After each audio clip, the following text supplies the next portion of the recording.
نحمده ونصلي على رسوله الكريم اما بعد فاعوذ بالله من الشيطان الرجيم بسم الله الرحمن الرحيم رب اشرح لي صدري ويسر لي امري واحلل عقدة من لساني يفقهوا قولي۔ حضرت ابو ہریرہ رضی اللہ عنہ بیان کرتے ہیں ان رسول اللہ صلی اللہ علیہ وسلم قال اذا قال الامام سمع الله لمن حمده فقولوا اللهم ربنا لك الحمد فإنه من وافق قوله قول الملائكة غفر له ما تقدم من ذنبه۔ رسول اللہ صلی اللہ علیہ وسلم نے فرمایا جب امام سمع اللہ لمن حمدہ کہے تو تم اللہم ربنا لک الحمد کہو، اس لیے کہ جس کا یہ کہنا فرشتوں کے کہنے سے مل جائے اس کے اگلے گناہ بخش دیے جائیں گے۔ جب وہ اللہ کی تعریف کرتا ہے سمع اللہ لمن حمدہ تو فرشتے ساتھ کیا کہتے ہیں؟ ربنا ولک الحمد، یعنی اس کا جواب ہے ایک طرح سے۔ اب آپ خود بھی پڑھ رہے ہیں، فرشتے بھی پڑھ رہے ہیں، اگر یہ میچ کر گیا، اور کب میچ کرے گا؟ جب آپ منہ میں جلدی سے پڑھ دیں گے۔ اس کے لیے پھر طریقہ ہی میٹر کرتا ہے نا کہ آپ پڑھ کس طرح رہے اس کو، تو اس میں پھر پچھلے گناہ بخش دیے جائیں گے۔ تو نماز بذات خود بھی گناہوں کی بخشش کا ذریعہ ہے، اور اس میں مزید کچھ تسبیحات وغیرہ پڑھنا وہ بھی۔ یہ حدیث آپ اپنے بہن بھائیوں کو، جیسے پہلے میں نے بتایا تھا نا، بچے جو نماز مسجد میں نہیں جاتے پڑھنے، ان کو جب آپ اس طرح کی بات بتائیں تو ذرا شوق اور دلا سکتے، کیونکہ اس میں لکھا نا کہ اس فضیلت کا حقدار وہی انسان بنتا ہے جو مسجد میں باجماعت نماز ادا کرے۔ لیکن خواتین کے لیے پسندیدہ نماز ان کے گھر کی نماز ہے، لہٰذا اگر وہ خود پڑھیں گی تو انشاءاللہ وہ بھی محروم نہیں رہیں گی، لیکن شرط ہے کہ اچھی سے نماز پڑھی جائے۔ اس حدیث سے اس بات کا بھی پتہ چلا کہ فرشتے نماز کے وقت موجود ہوتے ہیں، آپ اکیلے نہیں ہوتے اس وقت، اور نماز پڑھنے والوں کے ساتھ تسبیح اور تحمید میں شریک ہوتے ہیں۔ اور اس سے یہ بھی پتہ چلتا ہے کہ رکوع سے سر اٹھانے کے بعد بندے کو تھوڑی دیر کے لیے رکنا اور مسنون دعاؤں کو پڑھنا چاہیے، یعنی رکوع کر کے کھڑے ہو کے ذرا سا ٹک جائیں، یہ نہیں کہ سمع اللہ لمن حمدہ اٹھتے ہوئے اور ربنا ولک الحمد سجدے میں جاتے ہوئے۔ عام طور پہ ہم ایسی نماز پڑھتے ہیں جلدی میں، سمع اللہ لمن حمدہ کہتے ہوئے کھڑے ہوں، ذرا رک جائیں، ربنا ولک الحمد حمدا کثیرا طیبا مبارکا فیہ۔ اس تسبیح کی بھی بہت فضیلت ہے، کیونکہ نماز بخشش کا ذریعہ کب بنتی ہے؟ جب بندہ اس میں اللہ تعالیٰ کی خوب حمد و ثنا بیان کرتا ہے، تو یہ بھی مقام ہے حمد و ثنا بیان کرنے کا۔ تو اگر آپ یہ تسبیح جانتے ہو، کیونکہ ایک دفعہ کسی صحابی نے آپ کے پیچھے یہ تسبیح پڑھی نماز کے اندر، سلام پھیرنے کے بعد آپ نے پوچھا کہ میں نے دیکھا کہ 30 سے زیادہ فرشتے اس تسبیح کو لینے کے لیے لپکے ہیں، یعنی انہیں اتنی پسند آئی ہے، کیونکہ فرشتے خود بہت تسبیح کرتے ہیں نا اللہ کی۔ سب سے پسندیدہ کام فرشتوں کا کیا ہے؟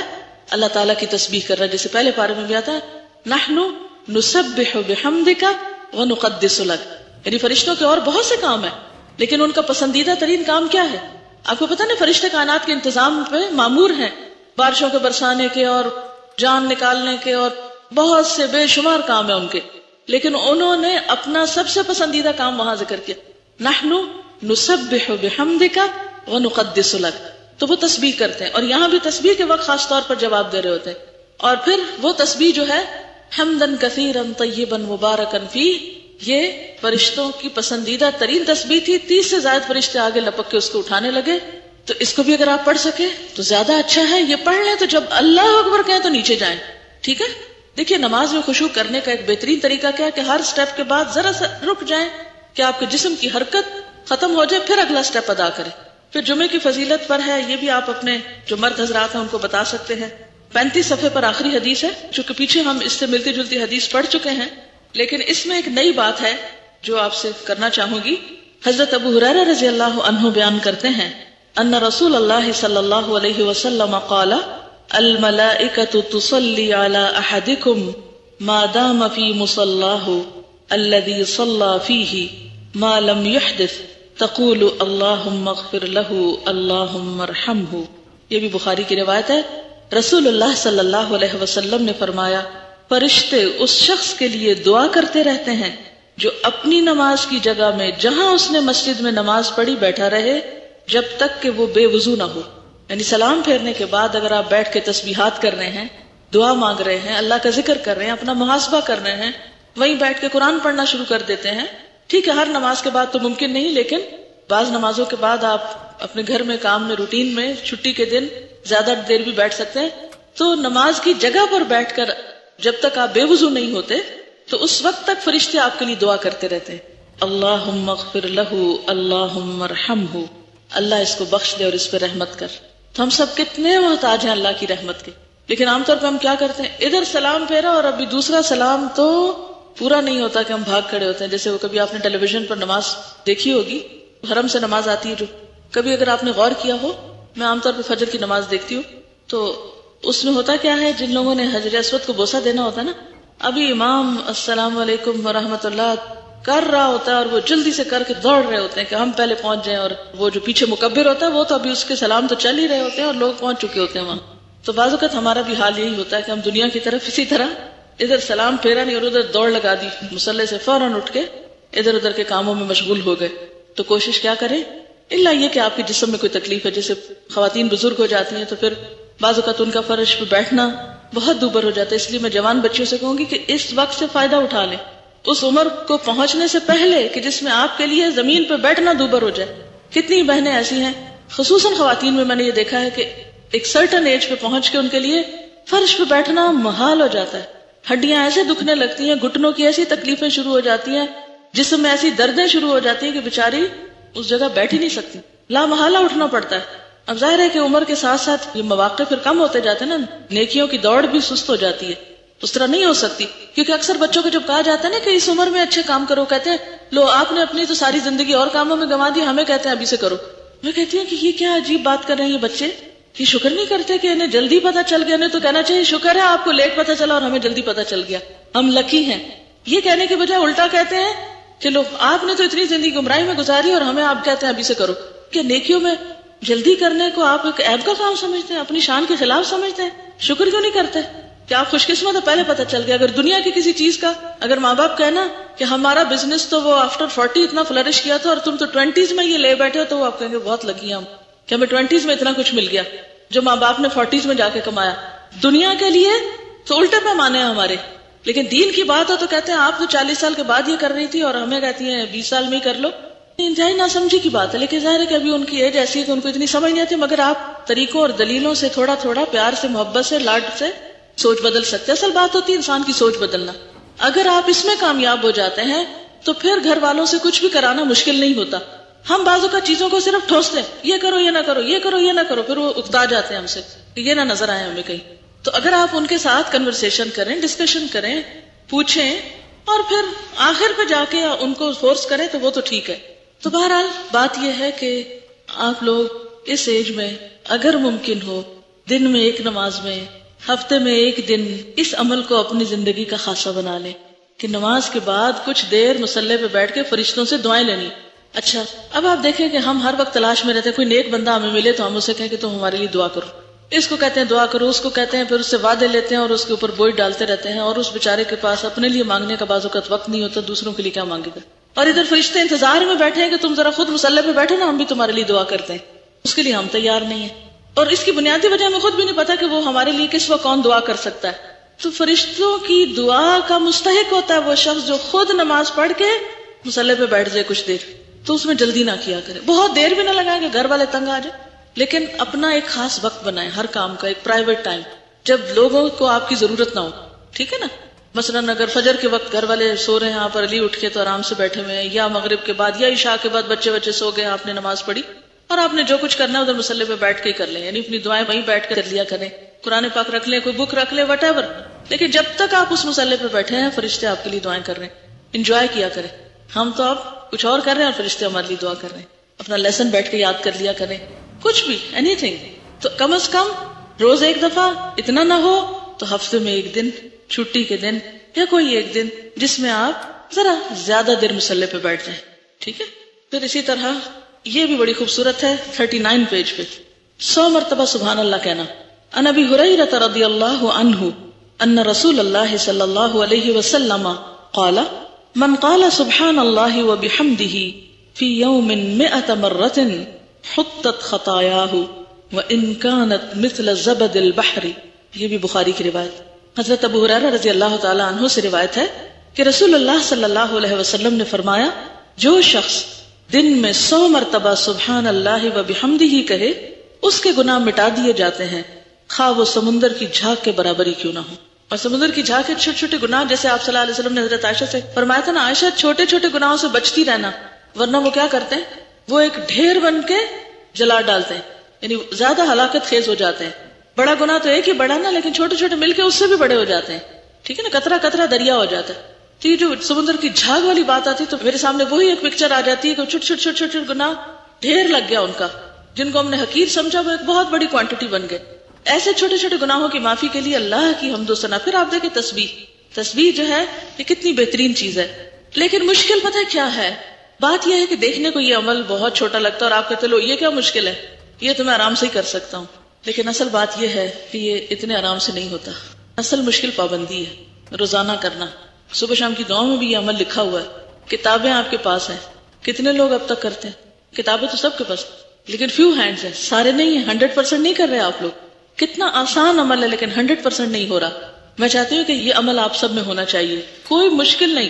اگر آپ ایک دن بیٹھ کے سبحان اللہ و بحمدہ سبحان اللہ و بحمدہ کو 100 دفعہ گنے تو 2-3 منٹ سے زیادہ نہیں لگتے. تو 24 گھنٹوں میں 2-3 منٹ نہیں اپنے گناہ معاف کرانے کے لیے. اس کا طریقہ کیا ہے؟ میں نے اس کا کیا حل نکالا ہے کہ جب میں اپنے گھر سے نکلتی ہوں اپنے پڑھانے کی جگہ پر جانے کے لیے یا آفس جانے کے لیے، تو میں بیٹھتے ہی ایک اور کام کرتی ہوں. آپ کو پتا نا سواری پہ نفل پڑھ سکتے ہیں، تو چونکہ ٹائم کم ہوتا ہے تو عام طور پر میں گھر سے نکلتے ہی سبحان الذی سخر لنا اور وہ گھر سے نکلنے کی دعائیں پڑھ لیتی ہوں، اور جو ہی گاڑی قبلے کی طرف مڑتی ہے تو میں اللہ اکبر کر کے 2 نفل شروع کر دیتی ہوں. ایک تو یہ ہے کہ نبی صلی اللہ علیہ وسلم کی سنت کی پیروی ہو جاتی ہے کیونکہ آپ سواری پر بھی نفل پڑھتے تھے. ٹھیک ہے. دوسرا یہ ہے کہ عام طور پر ہمارے اوپر اتنے فرائض اور ذمہ داریاں ہیں کہ نفل پڑھنے کا ٹائم کم ملتا ہے. تو ایسے اوقات کو انسان استعمال کر سکتا ہے، الا ہی کہ آپ کو ڈرائیو کر رہے ہیں پھر تو نہیں ہو سکتا نا، کیونکہ مشکل ہے. لیکن اگر آپ کہیں بھی ہیں تو جس پوزیشن پہ بیٹھے ہیں آپ بیٹھ کے آرام سے نیچے ہو کے پڑھ سکتے ہیں. اچھا، پھر تیسری بات یہ ہے کہ جو ہی نفل ختم ہوتے ہیں تو میں تسبیح لے کے یہ تسبیح پوری کر لیتی ہوں. بعض اوقات اتنی دیر میں وہ جگہ آ جاتی ہے جہاں اترنا ہوتا ہے تو میں اس وقت تک اپنے کمرے میں نہیں داخل ہوتی جب تک میری تسبیح ختم نہ ہو جائے. تو اس طرح سفر جو ہے وہ الحمدللہ بہت اچھا گزر جاتا ہے اور وہ دن کا ایک وظیفہ ہو جاتا ہے. عمل کب چھوٹتا ہے؟ جب سفر میں، یعنی اس طرح کے سفر میں ہوتی ہوں کہ ابھی اس وقت یہاں ہوں اور ابھی وہاں ہوں اور ابھی کوئی آ گیا اور ابھی فون آ گیا تو پھر گڑبڑ ہو جاتی ہے. پھر میں بیچ بیچ میں پڑھتی رہتی ہوں مگر وہ جو ایک پابندی ہوتی ہے وہ چھوٹتی ہے.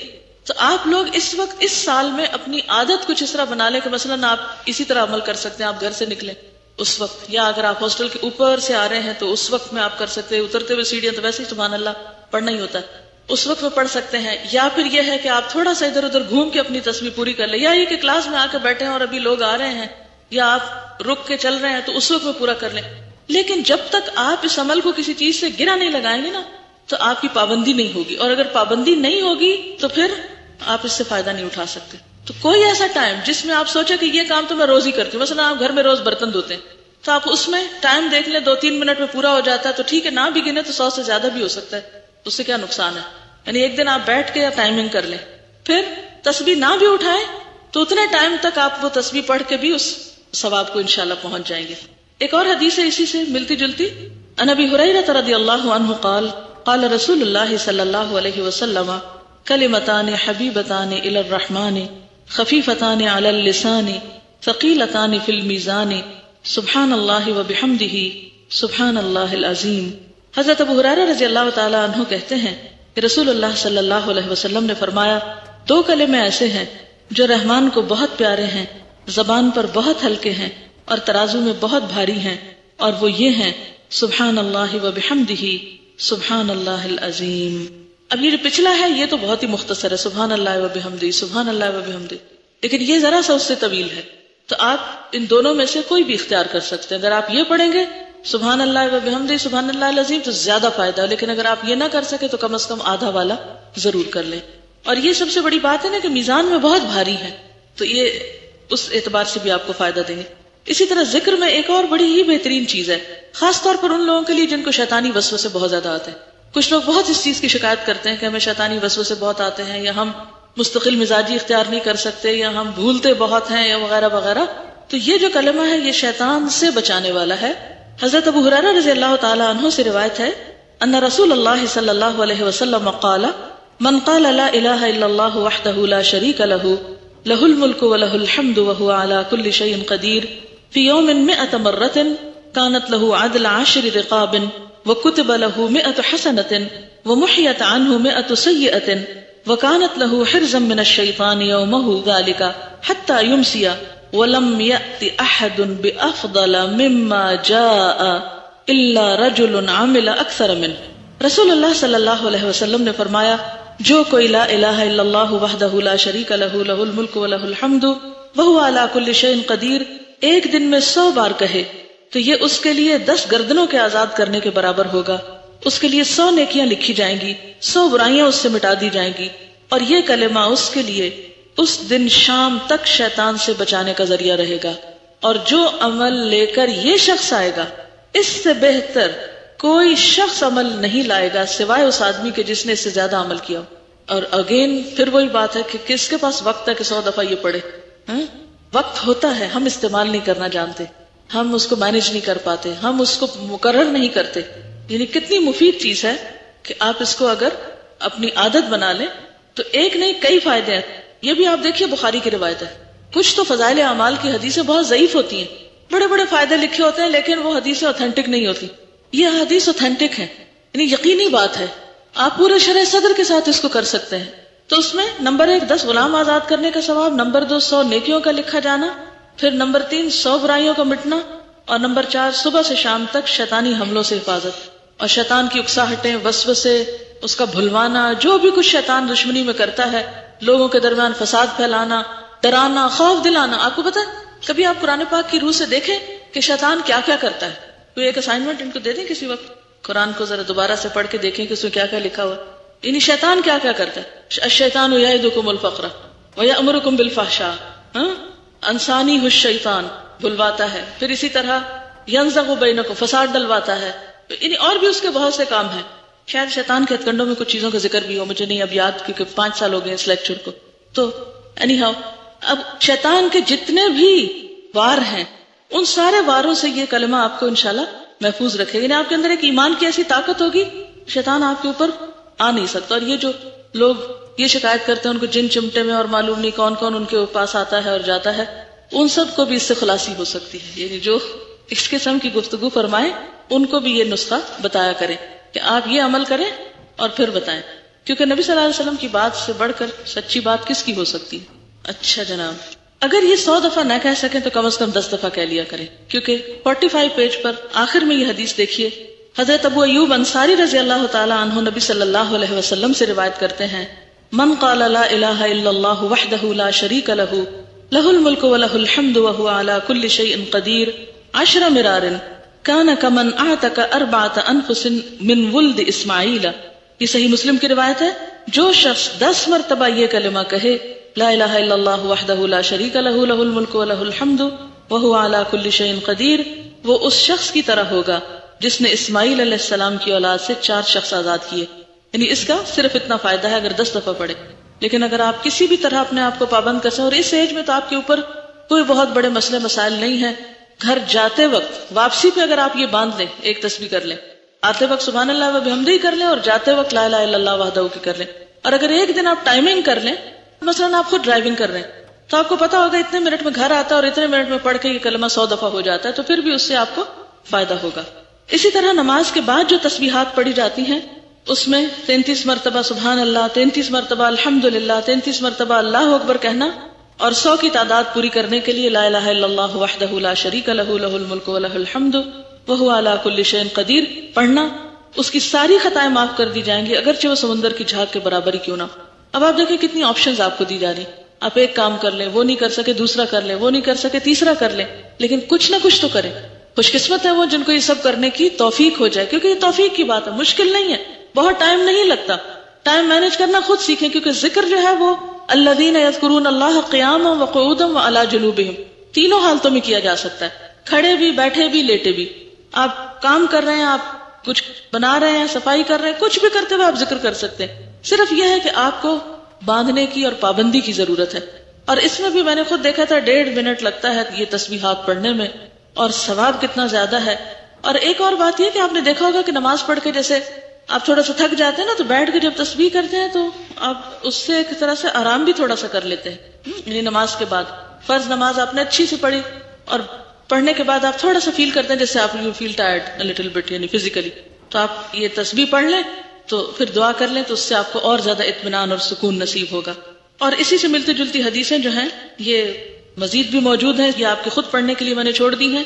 اور اس میں خاص طور پر رات کے وقت سوتے وقت اگر یہ تسبیحات پڑھی جائیں، خصوصاً تھکاوٹ کے بعد، آپ بہت تھک گئے ہیں، آپ کو نیند نہیں آ رہی، آپ تسبیح پڑھنا شروع کریں، پوری ہونے سے پہلے ہی سو جائیں گے۔ میں نے اکثر ہی تجربہ کیا، ایسا سکون آتا ہے کہ پتہ نہیں چلتا کتنی پڑھی گئی اور کتنی نہیں۔ حضرت فاطمہ سے متعلق یہ حدیث ہے، ان کو تسبیحات فاطمہ بھی اسی وجہ سے کہا جاتا ہے۔ حضرت فاطمہ رضی اللہ تعالی عنہا نے یہ شکوہ کیا کہ چکی پیسنے سے ان کے ہاتھ پر نشان پڑ گیا اور وہ نبی صلی اللہ علیہ وسلم کے پاس ایک لونڈی مانگنے کے لیے آئیں۔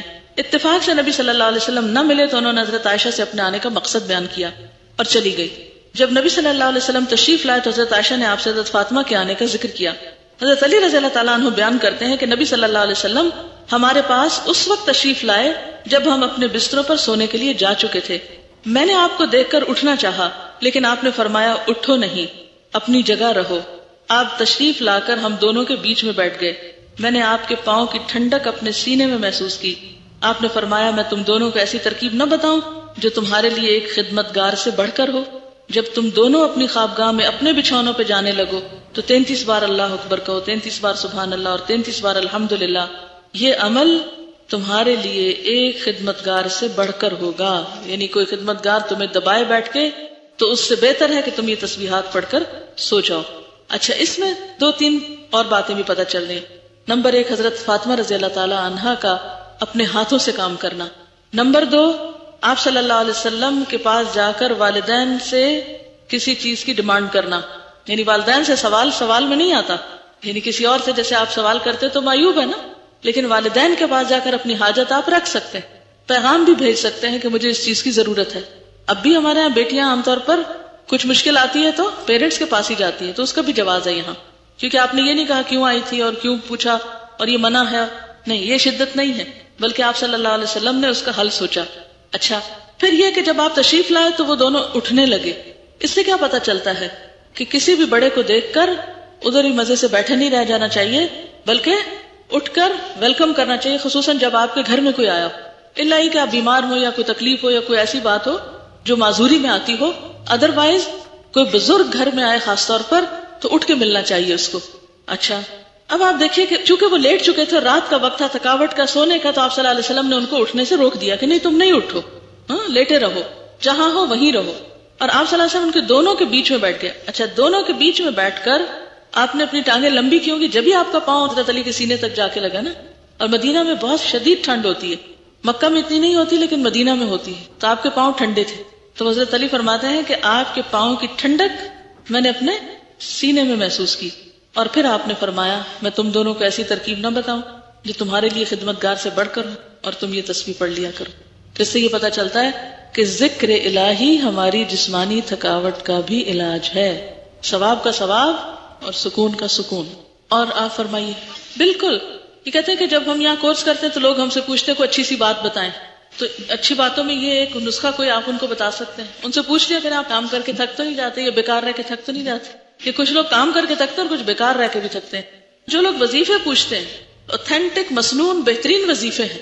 ایسا ہے کہ میں نے اپنے بچوں کو عام طور پہ سفر میں ہی ذکر سکھایا ہے۔ مثلاً ہم عمرے پہ جا رہے تھے تو اس وقت میرے بیٹے کی عمر رکھا 3 سال تھی شاید۔ اب 3 سال کے بچے کو آپ کس طرح سکھائیں؟ تو میں نے یوسف اسلام کی وہ جو پوئم ہے نا، اللہم صلی علی محمد والی جو ہے، تو بائی روڈ کافی سفر ہم کر رہے تھے تو میں نے مسلسل وہ کیسٹ پلے رکھی۔ اچھا، اس میں سن سن کے درود شریف یاد کر لیا اس میں سے۔ اب کیا ہوا کہ جب ہم مدینہ میں گئے تو مسجد میں انٹر ہونے سے پہلے میں نے بتا دیا کہ دیکھو یہ پروفٹ کی ماسک ہے اور اس میں آپ کی قبر بھی ہے، اور ایسے اور ویسے سب کہانی سنا دی۔ اور پھر اس میں پتہ کیا پڑھتے ہیں؟ وہ پڑھتے ہیں وہ جو گاڑی میں سنا تھا نا۔ اچھا، یقین کریں کہ جو دروازے سے وہ میری انگلی پکڑ کے انٹر ہوا، جب تک ہم وہاں نہیں پہنچے وہ درود شریف پڑھتا گیا، کیونکہ وہ سن کے اس کے کانوں کو اتنا لگ چکا تھا کہ اس کو پڑھانے میں بار بار کہنے کی ضرورت ہی پیش نہیں آئی۔ تو اسی طرح اگر آپ اس طرح کی کیسٹس پلے کر کے تسبیحات یا دعائیں، اب دعاؤں کی مزید کیسٹس بھی آئی ہیں جس میں دعائیں سکھائی گئی ہیں، تو میرا خیال ہے شاید یہاں اسٹال پہ اویلیبل بھی ہوں گے، نہیں تو کراچی سے منگوا سکتے ہیں۔ تو ایسی چیزیں سفر کے دوران اگر بچوں کو سنوا دی جائیں یا گھر میں لگا دیں، صبح چند دفعہ بھی سنیں گے تو وہ جو صبح میں سنا ہوتا ہے نا، وہ سارا دن منہ پہ دہرائی آتی رہتی ہے۔ دوسرا یہ ہے کہ میں چھوٹی چھوٹی تسبیحاں یا کوئی اس طرح کی بیگ میں رکھتی تھی۔ بچے جب چھوٹے تھے سفر کرتے تھے تو تھوڑی دیر میں ہی پوچھنے لگتے ہیں کب آئے گا، لاہور کب آئے گا، فلانی جگہ کب آئے گی۔ ابھی چڑھے نہیں اور سوال شروع ہو گئے۔ بڑی پھر مشکل ہوتی ہے نا روک کے رکھنا۔ تو وہ کہتے تھے چلو ہم یہ پڑھیں گے نا اتنا ثواب ہو جائے گا، چلو یہ شروع کرتے ہیں، اور شروع کر دیتے تھے. اچھا تم اتنی دفعہ یہ کر لو، جب یہ انگلیوں کا یہ ختم ہو جائے گا اتنی دفعہ، اچھا اتنی دفعہ کرے، پھر خود شروع ہو جاتے، پھر تھوڑا ستایا، پھر شروع ہو گئے. تو اس سے یہ ہوتا ہے کہ پھر عادت بھی ہو جاتی ہے. جو ہی بچے گاڑی میں بیٹھیں گے ان کو عادت ہو جائے گی کہ اب یہ ذکر کا ٹائم آ گیا. اچھا پھر میں نے کسی کا پڑھا کہ وہ اپنے بچوں کے ساتھ جب سفر کرتے تھے، بہت پہلے کسی بزرگ کا واقعہ تھا کہ وہ انہیں کہتے تھے اچھا وہ درخت جب تک آتا نا تو تم سبحان اللہ پڑھ لو، اچھا وہ فلانی جگہ وہ عمارت جب تک آتی ہے تو تم یہ دعا پڑھ لو، جب تک فلان. یہ نہیں کہ بہلانے کے مختلف طریقے ہو سکتے ہیں نا. ایک تو یہ کہ آپ کہتے ہیں ذکر کرو، اس سے نہیں ہوتا. اس میں کہ چلو پہلے ہم یہ پڑھتے ہیں، اس کا یہ فائدہ ہے. پتہ ہے اس سے کیا ہوگا؟ بچے بعض اوقات کچھ چیزوں کا مطالبہ کر رہے ہوتے ہیں یا کچھ، تو مختلف طریقے ہو سکتے ہیں، لیکن جھوٹ کا عنصر شامل نہ ہو. یہ یاد رکھیے کہ دین کے نام پر جھوٹ بولنا قطعاً جائز نہیں.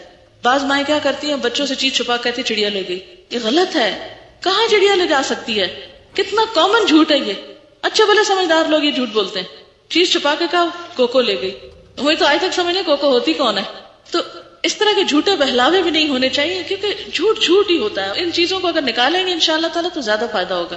میں تو صاف کہتی چھپا دی، جو کیا وہ بتا دیں، وہ مان جاتے ہیں، پھر نہیں بھی مانے تو نہ صحیح، لیکن جھوٹ کا سہارا لے کے نہیں.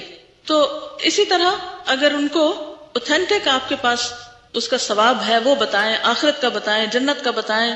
اور میں تو حتیٰ کہ جب بچوں کو نہلاتی تھی نا تو نہلاتے ہوئے ان کے ہاتھوں سے بہت میل اترتی نا، بچے مٹی میں ہاتھ ڈالتے ہیں تو ساتھ ساتھ جیسے نماز کی عادت یا کچھ جیسے اب نماز پڑھتے ہیں نا اسی طرح میل اترتی ہے. یہ کرتے ہیں تو یوں ہوتا ہے.